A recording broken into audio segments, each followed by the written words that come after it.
अस्सलाम वालेकुम viewers, I am Hina Mahjabeen. I hope you all will be fine. हम study कर रहे हैं MGT 201 फाइनेंशियल मैनेजमेंट का कोर्स, जिसका है module number 3 time value of money and topic number है 33 future value of an ordinary annuity.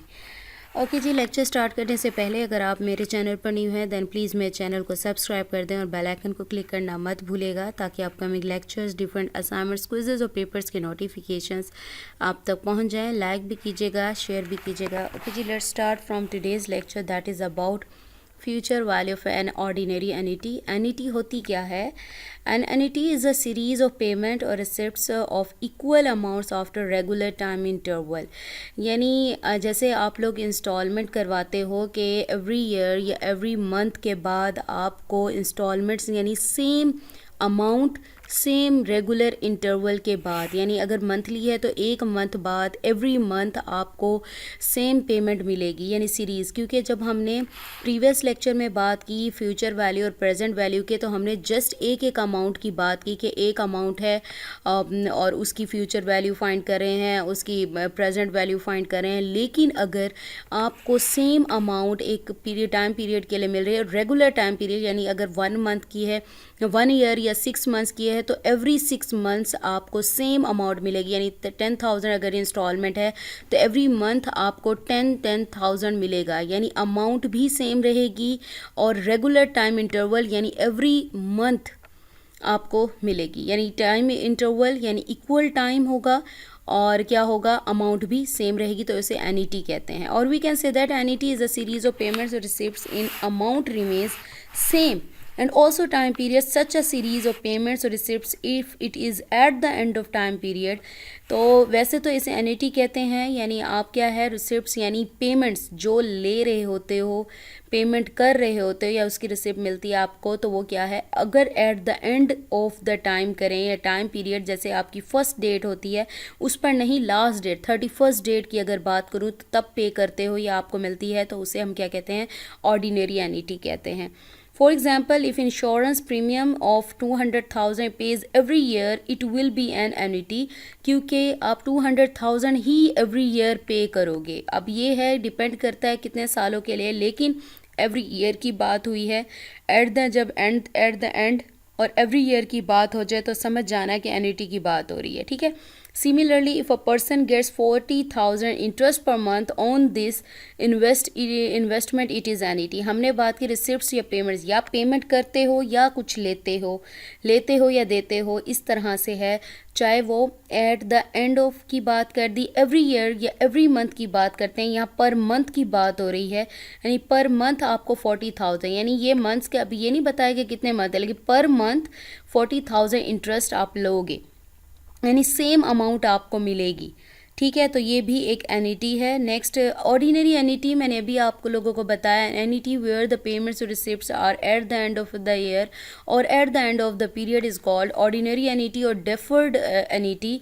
अगर इसकी डेफिनेशन आ जाए, डेफर्ड या ऑर्डिनरी एन्युटी आ जाए, तो समझ जाइएगा कि क्या कह रहा है कि eight the end of the period होगा, यानी फर्स्ट डेट को नहीं बल्कि 31st की बात कर रही हूँ, लास्ट डे अगर आप पेमेंट करते हो या लेते हो, तो उसे हम क्या कहेंगे, ऑर्डिनरी एन्युटी और अ डेफर्ड एन्युटी कहेंगे। For example, if insurance premium of 200,000 paid on 31st December और of every year, then it will be an ordinary annuity. वही बात हो गई, 31st की बात करी हूँ, लास्ट डे पर लेते हो तो उसे क्या कहेंगे। अब यहाँ पर देख लें, ये ईयर्स डिपेंड करता है, ये ईयर्स गिवन है आपको 0 1 2 3 और ये अमाउंट गिवन है। हमें पता है ईयर्स तो इंक्रीज़ हो रहे हैं और सेम टाइम पीरियड है, यानी 1 ईयर नेक्स्ट ईयर हो रहा है और अमाउंट सेम ही रह रही है। ज़ीरो का मतलब है यानी जब स्टार्ट करते हैं, जैसे इंस्टॉलमेंट वगैरह स्टार्ट होती है, ये फर्स्ट ईयर जो ज़ीरो है ये स्टार्ट ऑफ यानी एन्युटी कह लें या फिर पेमेंट स्टार्ट करते हैं और नेक्स्ट ईयर का इसका एंड, और ये फर्स्ट ईयर का स्टार्ट बताता है। यानी अगर ये 1 जो है ये आपके क्या है, 1 ईयर के सेकंड ईयर का स्टार्ट बता रहा है, यानी स्टार्ट फर्स्ट ईयर का स्टार्ट और क्या है, यहाँ से स्टार्ट हो रहा है, सेकंड ईयर स्टार्ट हो रहा है, यानी फर्स्ट वाले में ही, यानी फर्स्ट ईयर की बात करूँ तो इस फर्स्ट ईयर की 31st दिसंबर को आपको ये पेमेंट मिलेगी। फिर देन आप जाओगे फर्स्ट ईयर के दिसंबर को मिलेगी, फिर ये जो सेकंड ईयर है इसकी पेमेंट आपको सेकेंड ईयर की 31 दिसंबर को मिलेगी। ठीक है, इसकी पेमेंट भी आपको 31 दिसंबर को ही मिलेगी, फोर्थ की, यानी इसका एंड और नेक्स्ट ईयर का स्टार्ट, यानी इस फर्स्ट ईयर का एंड और नेक्स्ट ईयर का स्टार्ट बताता है। यानी ये 2 की अगर बात करूँ, ये इसका स्टार्ट और नेक्स्ट इसका एंड हो रहा है, यानी ये सेकेंड ईयर का एंड हो रहा है और ये नेक्स्ट ईयर स्टार्ट हो रहा है, क्योंकि 31 दिसंबर को है, उसके बाद फर्स्ट आती है। ठीक है, तो सो ऑन इसी तरह से ये पेमेंट्स होंगी। Future value of an ordinary annuity. अच्छा जी, फ्यूचर वैल्यू कैसे फाइंड करते हैं? हमने सिंपल इंटरेस्ट के थ्रू भी की और कंपाउंड इंटरेस्ट के भी थ्रू की। अब हम करें हैं ऑर्डिनरी एन्युटी की। To calculate the future value of an ordinary annuity we apply the formula. ये आपके पास फार्मूला है, F V is equal to capital R. R और स्मॉल आर का फ़र्क देख लीजिएगा, बिकॉज अगर आपने चेंज कर दिया तो आप खुद ही कंफ्यूज हो जाओगे। कैपिटल आर रिप्रेजेंट करता है अमाउंट ऑफ इंस्टॉलमेंट, यानी कितनी अमाउंट है। जैसे मैंने ऊपर 40,000 की बात की, 200,000 की बात की कि इतनी इंस्टॉलमेंट पर मंथ या पर ईयर या एवरी ईयर लेता है वो या देता है। ठीक है, तो ये आपके पास आर हो गया, the amount of instalment. Bracket में 1 plus R, small R represent करता है रेट ऑफ इंटरेस्ट को, कि कितने % इंटरेस्ट दिया जा रहा है। Raise to power N, as you know, number of compounding period या नंबर ऑफ ईयर्स को एन यहाँ पर, अच्छा वहाँ पर तो था नंबर ऑफ ईयर्स या इस तरह था, यहाँ पर नंबर ऑफ इंस्टॉलमेंट्स को रिप्रेजेंट करता है कि कितनी इंस्टॉलमेंट। सपोज करो आपकी 10 इंस्टॉलमेंट बनाई गई हैं या 20 बनाई गई हैं, तो ये नंबर ऑफ इंस्टॉलमेंट्स को रिप्रेजेंट करता है। अगर मंथली है तो कितने मंथ्स आपने देना है, तो उन्हीं मंथ्स पे डिपेंड करता है। जितने मंथ्स देना है, एवरी मंथ दे रहे हो और उसके भी लास्ट में दे रहे हो, तो क्या होगा कि उतने ही मंथ्स और उतनी ही इंस्टॉलमेंट्स होंगी।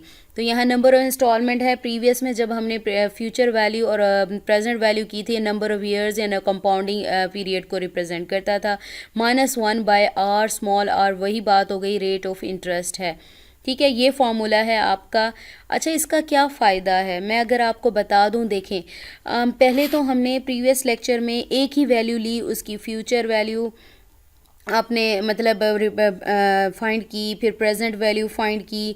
अब यहाँ पर बात हो रही है एन्युटी में सीरीज़ ऑफ पेमेंट्स, यानी बहुत सारी पेमेंट्स करें। अगर मैं series of annuity, ordinary annuity या एन्युटी फाइंड नहीं करती या ये फार्मूला यूज़ नहीं करती, तो क्या होगा, मुझे ईच एंड एवरी मंथ की या ईयर की अलहदा again and again present value, यानी फर्स्ट ईयर होगा देन प्रेजेंट वैल्यू या उसकी फ्यूचर वैल्यू फाइंड करूँगी, फिर नेक्स्ट ईयर आएगा अगेन उसकी प्रेजेंट वैल्यू या फ्यूचर वैल्यू फाइंड करूँगी, फिर again third year, fourth year, so on. अब इतने सारे ईयर्स की बात आएगी तो मैं हर साल प्रेजेंट वैल्यू और फ्यूचर वैल्यू अलहदा से सेपरेटली मुझे करना पड़ेगा। और तब कंडीशन में होता है जब आपकी एन्युटी कब होती है, जब आपकी अमाउंट सेम हो। ठीक है, जैसे इंस्टॉलमेंट्स की बात कर रही हूँ, अमाउंट आपकी सेम जा रही है और पीरियड, टाइम पीरियड सेम जा रहा है, यानी एवरी मंथ। ये नहीं है कि आप 10 दिनों बाद दे रहे हो, दूसरी इंस्टॉलमेंट 15 दिनों बाद दे रहे हो, 30 दिनों बाद दे रहे हो, नहीं।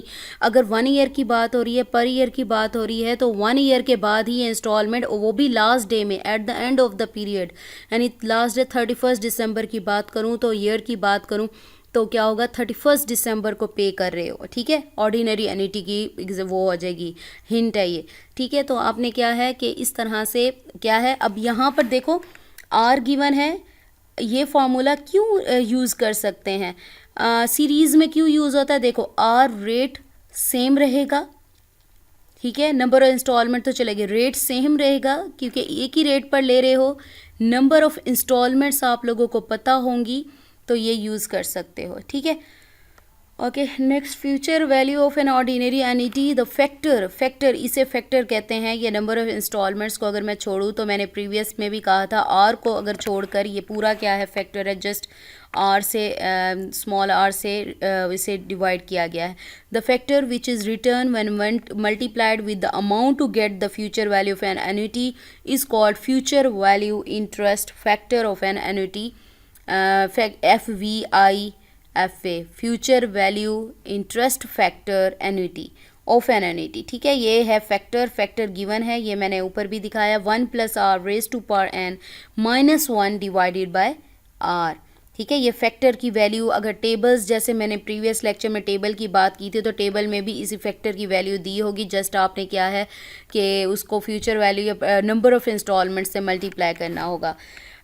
Example of future value of an ordinary annuity if 1000 are paid at the end of every year। देखो eight the end of every year आपको खुद ही पता चल जाएगा, ऑर्डिनरी एन्युटी की बात हो रही है, एट द एंड है और एवरी ईयर की बात हो रही है, ठीक है, और ईयर की बात हो रही है फॉर 5 ईयर्स, यानी नंबर ऑफ इंस्टॉलमेंट्स भी आपकी 5 होंगी बिकॉज 5 ईयर्स आपने पे करना है. What will be the future value given the 10% per annum, यानी 10% आपको इंटरेस्ट रेट है, rate is paid. Future value का मैंने ऊपर आपको फार्मूला दिखाया है, कैपिटल आर और 1 plus R raise to power N minus 1 divided by R, यानी यहाँ पर नंबर ऑफ इंस्टॉलमेंट्स कितनी आपकी जो वैल्यू है पेड जो की जाती है, आर कैपिटल आर आपका जो है वो 1000 है, यानी उसकी अमाउंट इंस्टॉलमेंट की जो अमाउंट है 1000 है, प्लस 1 प्लस आर क्या था, इंटरेस्ट रेट था जो 10% गिवन है, रेज टू पावर एन था, एन क्या था, नंबर ऑफ इंस्टॉलमेंट्स था, आई थिंक यहाँ पर मैंने ऊपर दिखाया आपको, ये देखें, ठीक है, amount of instalment and number of instalments है, ठीक. फ्यूचर वैल्यू ऑफ एन्युटी आ गई आपके पास, ओके. कहाँ गए, ओके, रेज टू पावर 5 यानी 5 ईयर्स, नंबर ऑफ इंस्टॉलमेंट्स क्योंकि 5 ईयर्स आपने पे करना है तो नंबर ऑफ इंस्टॉलमेंट्स भी ऑब्वियसली 5 होंगी, -1 डिवाइडेड बाय 10% यानी रेट. अब आप इसको सॉल्व करेंगे, 10% परसेंटेज ख़त्म करने के लिए 100 से डिवाइड करते हैं, 10 divided by 100 answer will be 0.1, plus कर लो 1 में 1.1 आ जाएगा, फिर 1.1 रेज टू पावर 5 फाइंड करें, मैंने प्रीवियस लेक्चर में इसके बारे में आप लोगों को बताया. अच्छा, यहाँ पर थोड़ा सा दिखा भी देती हूँ किस तरह से फाइंड करना है. 1 पॉइंट अपने तो वहाँ पर पेपर में करना होगा ना, तो 1.1 यहाँ ये वाली वैल्यू ये प्रेस करेंगे, रेज टू पावर आपके पास आ जाएगा 5, ठीक है. तो ये मेरे पास देखें वैल्यू आ गई 1.61051, फिर -1 कर दें तो 0.61051 आएगा. आप पहले इसको यहाँ मैंने अगेन राइट कर दिया है, अच्छा, ये आपके पास वैल्यू माइनस करने के बाद आ जाती है. देन आपने क्या करना है, 0.61051 को डिवाइड कर दो 0.1 से, आंसर विल बी 6.105 और 1000 से मल्टीप्लाई कर दो 6105, आंसर आ जाएगा फ्यूचर वैल्यू. यानी एन्युटी की फ्यूचर वैल्यू क्या आ गई, ऑर्डिनरी एन्युटी के थ्रू आपकी जो फ्यूचर वैल्यू है वो 6105 रुपीस आ गई. So let's see next example of future value of an ordinary annuity using the table. मैंने प्रीवियस लेक्चर में आपको प्रेजेंट वैल्यू इंटरेस्ट फैक्टर का टेबल और फ्यूचर वैल्यू इंटरेस्ट फैक्टर का टेबल दिखाया है, सेम उसी तरह से यहाँ पर भी गिवन है. और मैंने आपसे कहा था कि वहाँ पर जो है फैक्टर की जो वैल्यू है, ये जो फैक्टर आपको गिवन है इसकी वैल्यू जो है आपके पास वो गिवन होती है, कैलकुलेटेड है. जस्ट आपने क्या करना है, number of amount of instalment है उससे मल्टीप्लाई कर देना है. तो let's see if 5000 are paid, यानी इंस्टॉलमेंट की जो अमाउंट है वो है ये. At the end of every year, as we know at the end of every year की जब बात होती है, एन्युटी की बात हो रही है, एंड की बात हुई, ऑर्डिनरी की भी बात हो रही है. फॉर 4 ईयर्स यानी नंबर ऑफ इंस्टॉलमेंट्स कह लो, टाइम पीरियड कह लो, नंबर ऑफ इंस्टॉलमेंट 4 ईयर्स की बात ही है, तो मुझे पता चल गया कि 4 ईयर्स में 4 ही इंस्टॉलमेंट्स होंगी क्योंकि एवरी ईयर की बात हुई है. What will be the future value given that 2% per annum interest rate. तो 2% यानी पर ईयर वो इंटरेस्ट पे करेगा, rate is paid, multiplying the instalment amount with the factor. आपने क्या करना है, जस्ट अमाउंट जो आर कैपिटल है उसको मल्टीप्लाई कर देना है. यहाँ से मैं आपको टेबल में दिखाती हूँ. अब ये देख लो 2% इंटरेस्ट है और 4 ईयर्स हैं, यानी नंबर ऑफ़ इंस्टॉलमेंट्स 4 हैं. तो ये इस टाइप का टेबल गिवन होता है. तो आपने यहाँ पर हॉरिजेंटली, मैंने डिटेल में प्रीवियस लेक्चर में बताया था, ये हॉरिजेंटल जो है वो इंटरेस्ट रेट्स गिवन है और यहाँ पर ये पीरियड्स गिवन है. अगर मैंने प्रीवियस लेक्चर में जब प्रेजेंट वैल्यू फ्यूचर एन्युटी की बात नहीं की थी तो ये नंबर ऑफ़ ईयर्स की बात हो रही थी, लेकिन यहाँ नंबर ऑफ़ ईयर्स जब हैं तो मीन्स नंबर ऑफ़ इंस्टॉलमेंट की बात हो रही है. तो नंबर ऑफ़ ईयर्स यहाँ पर मैंने ऊपर आपको दिखाया एग्जाम्पल में 4 ईयर्स की बात हुई थी और 2% पर एनम की बात हुई थी इंटरेस्ट रेट की. तो यहाँ पर देखें ये क्या बनता है, इसी के इंटरसेक्शन में देखें ये वैल्यू आ रही है, ये वैल्यू आपको कैलकुलेटेड मिलती है, बजाय इसके कि मैं अगेन एंड अगेन ये फ्यूचर वैल्यू ऑर्डिनरी एन्यूटी की फाइंड करूं, मैं क्या करूंगी, जस्ट इसी की वैल्यू इस फैक्टर की कैलकुलेटेड वैल्यू है, इसको मल्टीप्लाई कर दूंगी number of amount of instalment से। और मैंने इसका प्रीवियस, अब इसका क्या है, अगेन एंड अगेन आपको फ्यूचर वैल्यू एन्यूटी की फाइंड नहीं करनी पड़ेगी, बल्कि आप क्या करेंगे, या ज़्यादा अमाउंट्स हैं या ज़्यादा परसेंटेज आपका इंटरेस्ट रेट चेंज हो रहा है, ठीक है, इंटरेस्ट रेट ज़्यादा पर करना है या टाइम पीरियड ज़्यादा हो रहा है, तो आप क्या करोगे, जस्ट इसी फार्मूले में इंटरसेक्शन पर यानी इंटरेस्ट रेट और नंबर ऑफ़ ईयर्स के अकॉर्डिंग जितने भी आ रही है, 5 है, 10 है, 200 है, 300 था, वो है आपके परसेंट है, तो आप क्या है इतनी बड़ी बड़ी वैल्यूज़ भी फाइंड कर सकते हो ईजीली और टाइम बच जाता है आपका, ठीक है। और अगर डिटेल में देखना हो टेबल को तो इसका प्रीवियस लेक्चर आप लोग देख लीजिएगा, 32 है I think part number, topic number. So मुझे अपनी दुआ में याद रखिएगा, अपना ख्याल रखिएगा, टेक केयर, अल्लाह हाफिज़।